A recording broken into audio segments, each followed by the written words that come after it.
Queensland Senator Matt Canavan is the leader of the Nationals. He joins me now from Mackay. Matt Canavan, welcome. Good to be with you, Sarah. Now, we were just watching that story about Gina Rinehardt's case in WA. She's also been in the news this week because newspaper reports said that she had enabled a fundraiser for One Nation on board a private jet this Monday with Pauline Hanson and Barnaby Joyce on board, including an airborne cruise over Sydney. Is that a fair dinkum act during a national fuel crisis? Sorry, Sarah, I wasn't listening to this story. I was sending out a tweet about the Prime Minister. He didn't even stand in front of an Australian flag over there in Brunei. It's pretty shocking. So I was just tweeting about that. So, yeah, I don't really know a lot of details. I certainly don't know details about a One Nation fundraising event. So a bit hard for me to comment. But look, I suppose the government's all told us to go about our business, haven't they?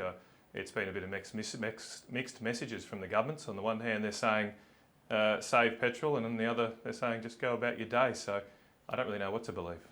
Now, on the Prime Minister's trip to Brunei, flags notwithstanding, he did secure extra fertiliser supply. Is it enough? Is there enough supply in Australia for farmers in the regions to manage particularly their winter planting? Look, a lot of farmers I've been talking to are very concerned.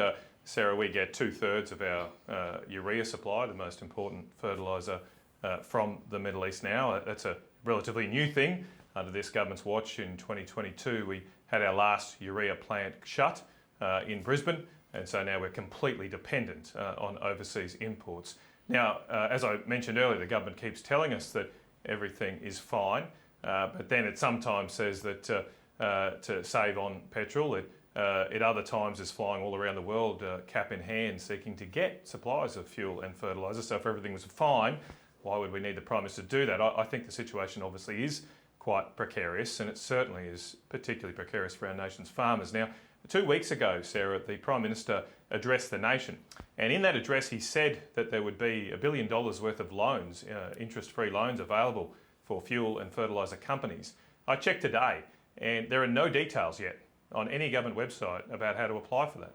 I know, speaking to the farming industry, the trucking industry, they're waiting on these details because they're having cash flow problems. They want to bring in supplies of fuel and fertiliser, and the government has not been able to deliver on its promises. So it's great to see the Prime Minister trying to secure supplies overseas, but maybe it would be even better if he could deliver on the promises he made to the nation 2 weeks ago. 2 weeks ago. We're in apparently a national crisis, a self-described national crisis. Why is it taking the government 2 weeks to get out much needed support that they promised to our trucking companies, our fertiliser companies, that's clearly needed to not just deliver those supplies, but also to calm the farm and the nerves that people have about the future as well? Do you think that Australia should be giving support to the US blockade in the Strait of Hormuz? Well, we've got a clear interest in this. There's no doubt about that. Obviously, any deployment of our security and military assets has to be in our national interest.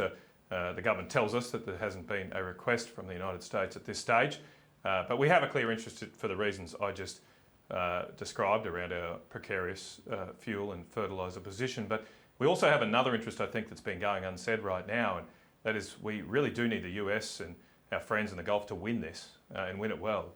It's not just Iran involved here. If Iran somehow comes out with the upper hand from this crisis, so will their friends and allies in Russia, in China, and particularly on the Chinese situation. That will make our position in this region much, much worse. I mean, we're in a bit of a pickle right now because as a country, we've refused to use our own resources, develop those, extract the oil and gas that's here, not support things like a urea plant, let it just shut. And so we're in this pickle, but it would be a lot worse if we end up with conflict in our region. A lot worse. This would be a picnic compared to what we might face if conflict erupts in the Pacific rather than just the Middle East. All right, so we've got a clear interest in supporting our allies in the Straits of Hormuz, seeing an outcome that generates a peaceful outcome for the world, and we should try to help wherever we can. Let me ask you this. You just referenced your approach to this crisis, which in part, in relation to the future, is to return to drilling in Australia. Now, refineries closed both under the Liberal government and under the Labor government, but in large degree because the companies that owned those refineries could not compete with mega refineries in Asia. how would you change those economics if you restore oil prospecting, oil drilling business in Australia? Sure. Look, the main reason they shut is because we stopped producing the crude product, the oil. That's what underpinned the economic base of refineries in this country, because when we had the Bass Strait, we had a significant oil producing region. It needed to go somewhere to be refined, and made sense to do it as close as possible to the oil basin. As that dried up over the past 20 years, the economics of refineries dried up too. Keep in mind, if we had have kept 6 refineries going, we'd actually be in exactly the same position right now, because those refineries would need to be fuelled by oil primarily out of the Middle East. But do you think the economics of refineries can change sufficiently to make it feasible in Australia compared to the mega refineries in Asia? If we can find a prospective and large new oil basin, absolutely yes. And keep in mind, Sarah, I'm not going to cop lectures from the ABC about the lack of ability to find those, because you and your organisation have run a campaign against oil and gas basins for the last 10 years. In fact, the ABC just put out social media posts today saying it's a myth that we have oil available in Australia. It's not a myth. We have billions and billions of barrels of oil in place under our feet in this country. Now, there is a question about whether or not that collection of that oil will be commercial enough to produce long term. But I tell you what, if we don't drill, we'll never find it.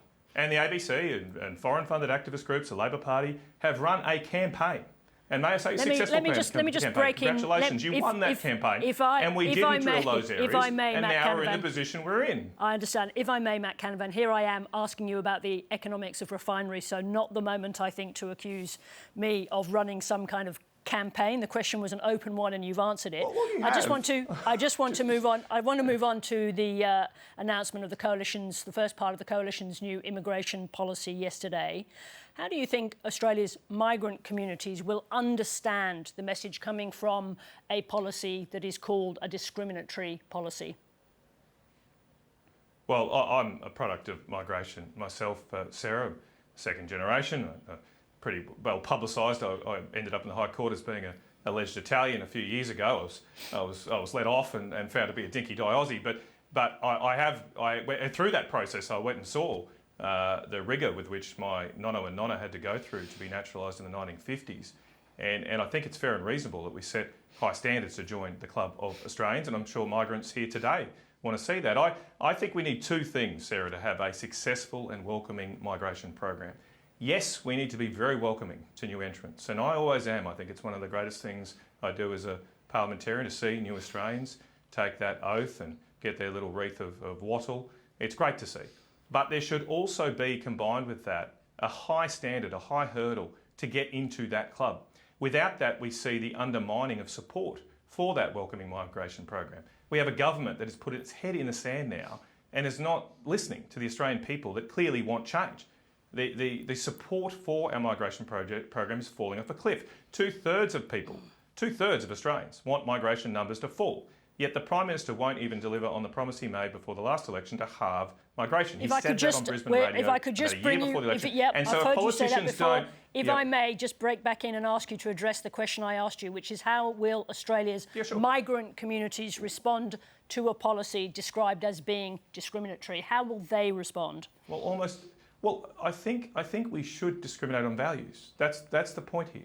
You've been a little tricky just to say the word discriminatory and not what's connected to. We should not discriminate on people's colour, on their religion, on their gender, on their sexuality. None of those things should be a basis on which we decide who comes to Australia. But shortly, Sarah, and you tell me if you think differently, but shortly we should discriminate on people who don't support democracy, who profess support for terrorism or violence, who don't believe in equality between male and female genders. People who have those views, I don't want them in our country. I don't. Now, if you think differently, let me know, but that is discrimination, right? We are discriminating on your beliefs and views on what it means to be Australian. We have a certain way of life in this country we should be proud of. We've delivered one of the best countries in the world. We should be very proud of it. And of course, we should, in partner with that, be very strong in defending that way of life. And that does mean, ultimately, it means having good fences make for good neighbours. We need a fence. We need a barrier. We need standards that apply to who comes to this country. Now, as I say, if you disagree with that, you tell me if you think we should be non-discriminatory and if you support terrorism, if you don't believe in democracy, if you think we should have an autocratic state, you should come and be Australian. If that's your view, let me know. But I don't think that's the view of most Australians. And this government's refusal to set those high standards is at the heart of why people are losing faith in our migration program. Matt Canavan, I'll have to wrap it up there, and I'll just comment that Robert Frost's line in that poem was actually delivered in irony, but we will return to that another day along with many other questions. Thank you very much indeed for joining us from Mackay.